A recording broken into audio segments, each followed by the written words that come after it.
let's give her a start.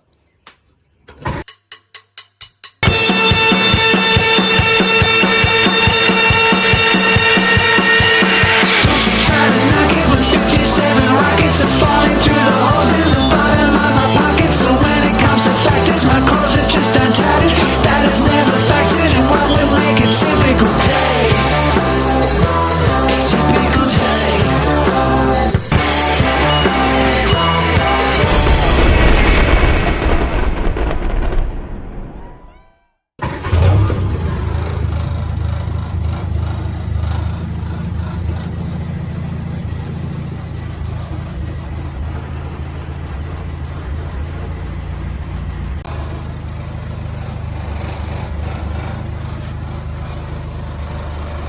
So she's running for the first time in 2 years.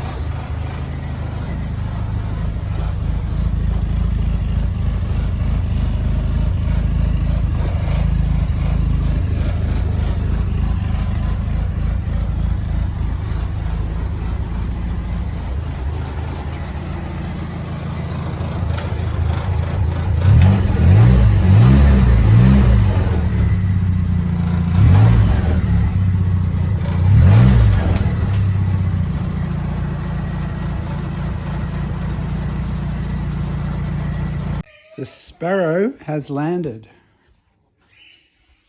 I managed to get it here and it's looking pretty good. What do you think, Oski? It's looking good? Yeah. You haven't seen it like this before? Actually, when you were little, you did.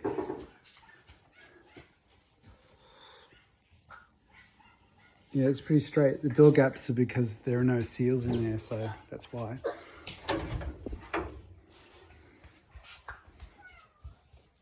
But it looks good, I think.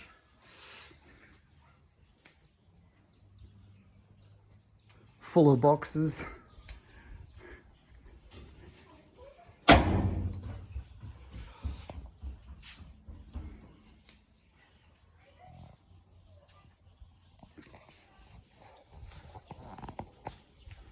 Yeah, it was fun to drive it. I've moved to a new house. It's about 20 minutes from the previous one. And yeah, look, it's all registered and everything, but it doesn't have windows in it. But I put the lights on and it's all connected and working. And yeah, I'm really happy with the body panels. This is the first time I've actually seen it from a distance. And I can do some tweaks to the gaps, but I think it's going to work really well. Now I just have to work out what colour to do. What do you think? Give me some ideas. The original colour was called Malmo Green. It's just sort of like typical 60s pastels, sort of light green, sort of a little bit yellowy, little bit ugly sometimes at night time. It looks really good at night time actually, but during the day it looks a little bit yellowy. But anyway, this is just the grey epoxy primer. But yeah, I'd love some ideas. Do I do it black? Do I do it matte grey? Do I do it original colour? Do I do it, you know, matte black? Do I do something with flakes, something out there? I really don't know. I mean, it's such a cool looking car. They look great in original sort of grey industrial type colours. But I'd love some feedback. Let me know what you think. Whew. Just pulled the lump out again. I think I've had it out about 6 times, but decided to pull it out, clean it all up. It's got a leak somewhere, find out what's going wrong. And clean up the engine bay, fix this cut in the firewall that a bloody mechanic did once because they couldn't remove the clutch. Yeah, give it a nice clean up, repaint, and do some little mods, like I'll weld up the actual supports, suspension supports and stuff like that. Just some basic stuff. Stick it back in. This is my old mini steering wheel, which which I really liked, but it used to get really sticky when it was damp. So I scraped it all back and did like a coat. Actually, it had cracks and everything in it, so I used some of that kneadable epoxy putty.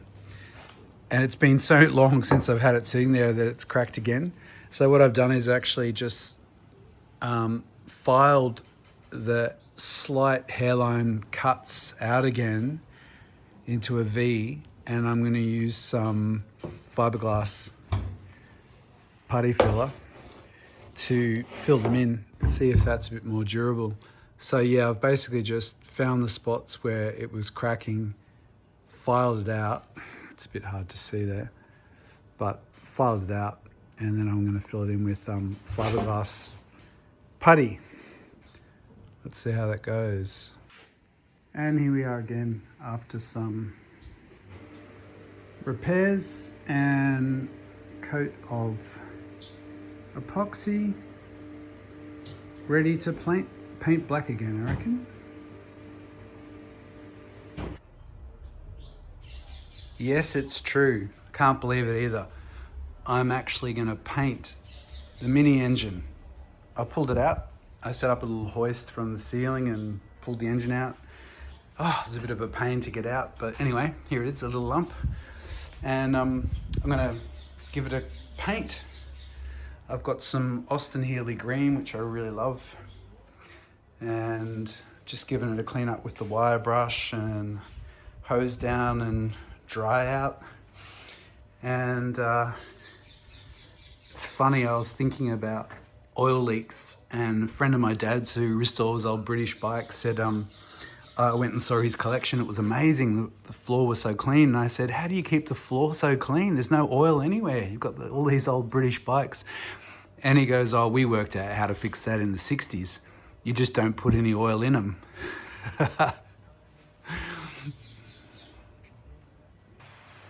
Of course, just my luck. Started painting and it started raining. But anyway, I've just brushed this on. It's Engine Paint 01 Green. And apparently it's an Austin Healey green. I think it looks great. I'm gonna do the top cover a different color. So just done the engine block, the gearbox. That's a great color, I reckon. It's a 1098 engine, and this is originally like an ugly sort of gold, but I think it looks great like that. Love it. Here's the lump. I'm really happy with the way it's come out. So much prep time, but hey, it's worth it. So that's like a high temperature black, and actually Austin Healey green. I love the way it looks. Beautiful. So much prep time with the toothbrush and wire brushes, and made sure it was absolutely gleaming, and then cleaned it really thoroughly, scrubbed the thing with soap and everything else, and then primed the whole thing, and then finished it off. Looks great. I've got some new gaskets coming for the tappet covers that are notorious for leaking, and some sealant for them as well. And yeah, I think it's going to be really nice. It's going to go in there, which I'm cleaning up, and then that's going to be all painted as well. So that's been nice little bit of progress. This is how the engine's looking. I'm just putting it back together, but that's Healey green. And that was a lot of degreasing and cleaning to get it all stripped back and then painted. I like it. I think it looks sexy. The ignition coil, spark coil is going to be like fire engine red there. And I've just been going and cleaning up, repainting the radiator, recoat the carvey, that's all cleaned up over there. And then over here I have the horn, fire engine red, and some of the brackets and fittings that are going to hold the bits, radiator bracket. So they've all been stripped back to bare metal, rust removed, primed, and then using a high temperature paint, which has been really durable, like an engine paint. So there we go.